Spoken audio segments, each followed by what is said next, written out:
사람 대신 데이터를 사냥하고 공장 대신 사기센터가 돌아가는 나라가 있습니다. 관광객이 아니라 피해자가 입국하고 들어오기는 쉬워도 나가기는 더 어려운 나라. 오늘은 범죄 도시라는 이름으로 다시 태어난 캄보디아의 현실을 들여다보겠습니다. 2025년 5월 태국과 캄보디아의 국경에서 포성이 울렸습니다. 양측 군이 충돌하며 현지 군 병력 1명이 사망했고 곧 양국 모두 병력을 대거 증강했죠. 당시엔 일회성 교전으로 여겨졌지만 이후 국경 일대는 고립됐고 실질적인 전면전의 서막이 열렸다는 분석이 나옵니다. 하지만 국경의 총성이 멈춘 이후에도 진짜 전쟁은 계속되었죠. 그 전장은 바로 도시 안 그리고 화면 속에서 벌어지고 있었습니다. 중국과 한국을 비롯한 조직범죄가 뿌리내린 국제불법 네트워크의 중심지입니다. 배낭 여행객들이 몰리던 그 도시는 이제 사기꾼과 권력자들이 함께 일하는 범죄의 실리콘밸리가 되었습니다. 현지 수도 프놈펜의 치안 상황은 지난 5년간 눈에 띄게 악화됐습니다.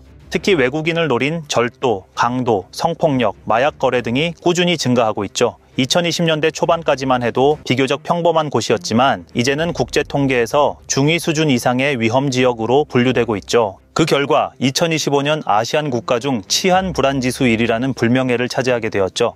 한국의 치안 불안 지수는 26.68점이니 단순 비교만으로도 2배 가까이 높은 수준의 범죄 위험에 노출돼 있는 셈인 거죠. 우리에게는 뉴스에서나 접할 법한 강도, 납치, 경찰과의 유착이 이곳에서는 관광객의 일상 속 풍경으로 자리 잡았습니다. 단순히 수치만의 문제가 아닙니다. 이 지표는 단순한 치안 공백을 넘어 국가 전반에 불법 체계가 자리를 잡았다는 방증입니다. 프놈펜의 거리에서는 오토바이를 이용한 날치기와 집단 소매치기가 빈번하게 발생하고 숙소나 식당 인근에서 강도 사건이 끊이지 않고 있습니다. 특히 리버프론트와 BKK 지역은 사건 발생의 핵심지 대로 손꼽히며 전체 피해 사례의 약 63%가 이 지역에서 집중적으로 발생한 것으로 집계됐습니다. 해가 지면 이 도시는 전혀 다른 얼굴을 드러냅니다. 낮에는 관광객을 환영하던 거리가 밤이 되면 지갑 조심하세요 라는 말이 입버릇처럼 나오는 도시가 됩니다. 현지 주민과 외국인 관광객 모두 야간 외출을 피하는 분위기가 이미 자리 잡았고 어둠이 내리면 택시보다 호텔방이 더 안전하다는 말까지 있을 정도입니다. 더 큰 문제는 이런 불법 행위들이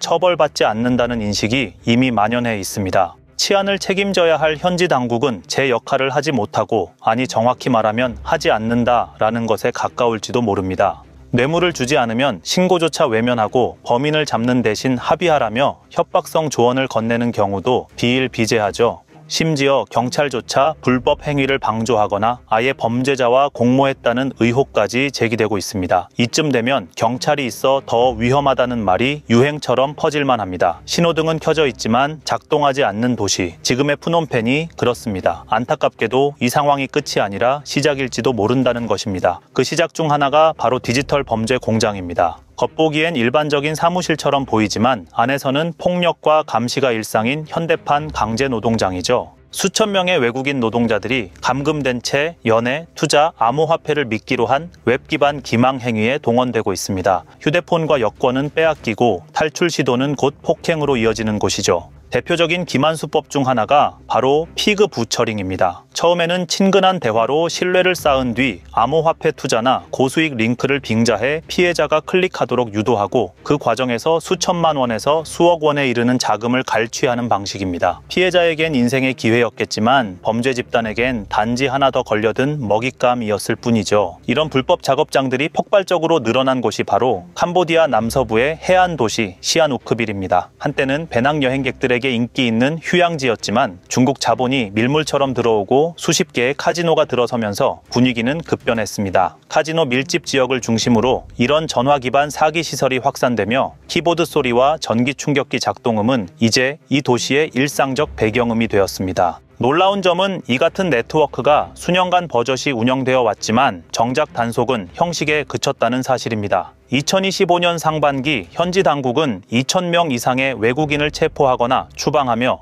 18건의 단속을 진행했지만 범죄 단지는 몇 블록만 옮겨 다시 영업을 시작했습니다. 이는 단속이라기보단 보여주기용 연출에 가까웠고 사실상 방조를 넘어선 공생관계로 보이기까지 합니다. 한국 정부도 이 문제의 심각성을 인지하고 있습니다. 2025년 4월 외교부는 공식 발표를 통해 캄보디아 내 취업 사기 및 감금 사건이 급증하고 있다며 여행 경보 상향 조정, 현지 경찰 주재관 파견, 로밍 문자 발송 등 선제 대응에 나섰습니다. 그러나 사건 발생 속도를 따라가지 못했고 피해자 구조와 수사 공조 역시 캄보디아 현지 당국의 미온적 대응에 막히는 경우가 많았죠. 결과적으로 한국 외교는 선제적 방지보다는 사후 수습에 치중한 소화기역 아래 머물고 있다는 지적도 나옵니다. 이런 상황에서 이 사태를 총괄해야 할 현직 내무장관이 단속 대상이던 사무형 작업장에 직접 투자하고 있었다는 사실이 드러났습니다. 겉으론 단순한 디지털 범죄의 은신처 같은 건물처럼 보이지만 그 중심에는 정, 재계 권력이 얽힌 거대한 범죄 네트워크의 중심지였던 거죠. 결국 중심에는 누가 있었을까요? 그 실체가 드러난 건 내부자 고발과 국제수사 공조가 본격화되던 시점이었습니다. 그리고 그 정점엔 단 3사람의 이름이 반복해서 등장합니다. 그중 첫 번째 인물이며 가장 핵심 실행자 중 한 명이 바로 콕 안입니다. 캄보디아 상원 의원으로 지역 카지노 재벌이자 포이펫의 대부로 불리는 인물입니다. 언론과 인권단체들은 그를 수차례 온라인 사기와 인신매매 단지의 실소유주로 지목하며 태국 경찰은 체포영장을 발부하고 인터폴에는 적색수배 요청이 떨어졌죠. 그는 훈센 총리의 최측근 인사 중 하나로 이 사건의 단독 실행자가 아닙니다. 훈센은 사임 이후에도 캄보디아 인민당 대표와 상원 의장직을 유지하며 여전히 실질적 영향력을 유지하고 있죠. 뒤에는 훈만의 총리를 비롯한 정치 치안 핵심 인사들이 포함된 권력망이 있으며 이런 권력 구조가 뒷받침되었기에 콕안은 그 내부에서 핵심 실행자 역할을 충실히 수행할 수 있었죠. 콕안과 함께 움직인 또 한 명의 핵심 인물로는 리 용팟이 있죠. 콕콩 지역을 기반으로 활동하는 재벌이자 당시 상원 의원으로 훈센 전 총리의 경제 고문이었습니다. 자신이 소유한 카지노와 경제 특구 단지를 사기센터 기반 시설로 제공한 정황이 포착됐습니다. 한마디로 땅과 자본을 아낌없이 지원한 현장의 후원자 역할을 한 셈입니다. 이 불법 사기 체계를 보호한 정치적 배후는 위에서 잠시 등장했던 훈센의 아들이자 현 총리인 훈마넷이죠. 그의 사촌인 훈토는 후이온 그룹이라는 금융회사를 통해 사기 자금을 암호화폐로 전환하고 세탁, 유통까지 총괄하고 있다는 의혹을 받고 있죠. 가족형 범죄 네트워크가 가동 중인 셈입니다. 그런 이들을 실질적으로 감싸고 있는 건 치안 시스템입니다. 이 핵심에는 현 내무장관 사소카와 그의 부친이자 전 내무수장 사캥이 있죠.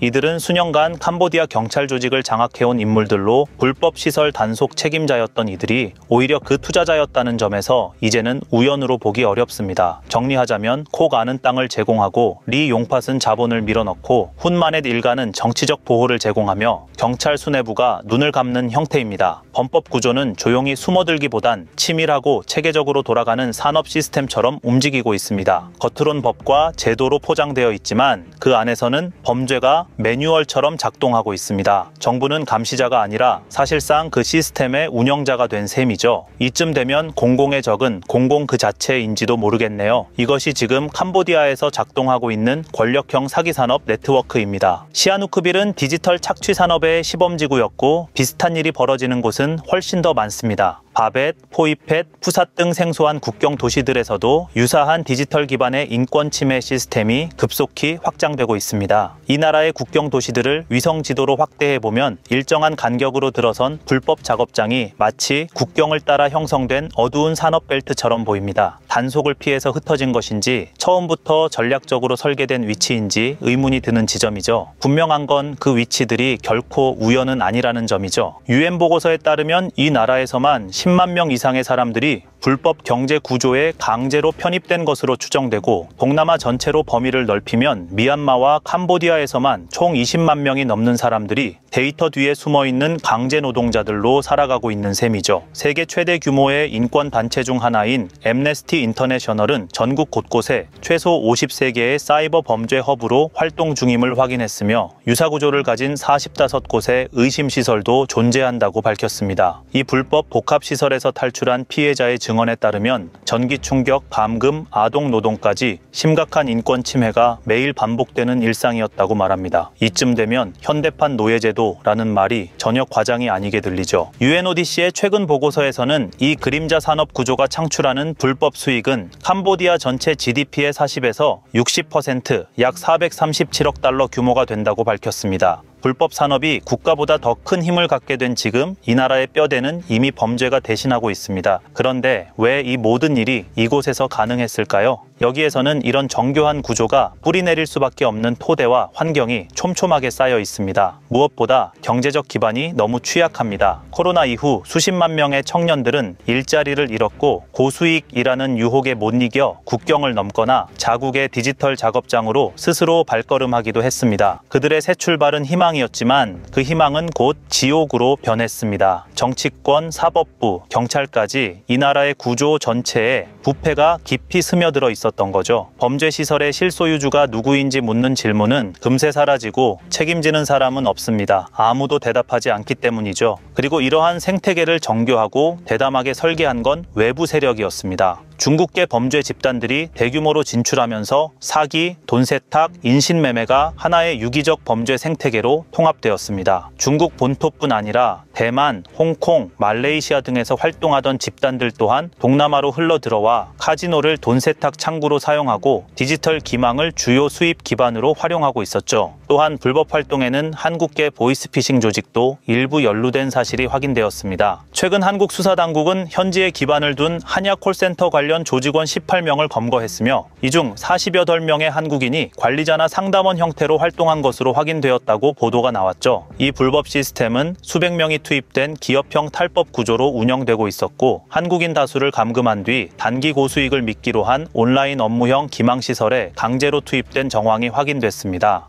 라오스에서 활동하다 단속을 피해 캄보디아로 이동한 이들은 현지의 디지털 사기 기지와 직접적으로 연결돼 있었던 것이죠. 전체 판을 좌지우지하는 수준은 아니지만 다국적 네트워크의 일부로 기능하며 로컬 지역 디지털 작업장들과 밀접하게 연계된 대표적 사례로 평가됩니다. 이처럼 국경을 넘나드는 범죄 생태계에 대해 국제사회도 대응에 나서고 있습니다. 미국 재무부는 2025년 5월 후이온 그룹을 국제자금 세탁 우려 금융기관으로 지정하고 미국 금융 시스템 접근을 차단하겠다는 제재 조치를 제안했습니다. 이 그룹은 올해 초까지 최소 40억 달러 규모의 자금 세탁에 대해 관여한 것으로 알려졌습니다. 홍콩과 태국, 말레이시아 등에서도 다국적 공조 수사를 통해 약 1,800명을 체포했고 수천만 달러의 자산을 동결하고 3만 개 이상의 범죄 연루 계좌를 차단한 것으로 알려졌습니다. 하지만 이런 움직임이 근간의 중심을 흔들지는 못했습니다. 이 조직은 다국적 사기 네트워크로 진화했고 피해자는 전 세계에 흩어져 있으며 당국은 여전히 단속에 미온적인 입장을 고수하고 있습니다. 이쯤 되면 국제사회의 단속은 범죄 생태계의 실체가 아니라 그 흔적만을 쫓는 수준에 불과하다고 봐야 합니다.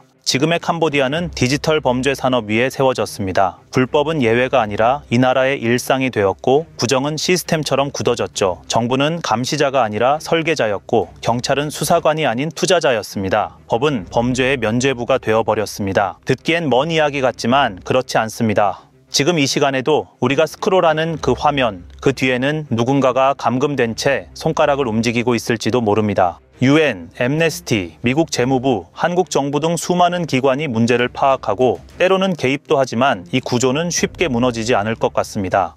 이 상황은 감시와 단속이 느슨해지는 순간 범죄는 다시 산업이 되며 방조하는 순간 우리가 살고 있는 나라에도 자리를 잡게 될 것입니다. 구독과 좋아요는 더 깊은 분석을 하는데 도움이 됩니다. 오늘은 여기까지입니다.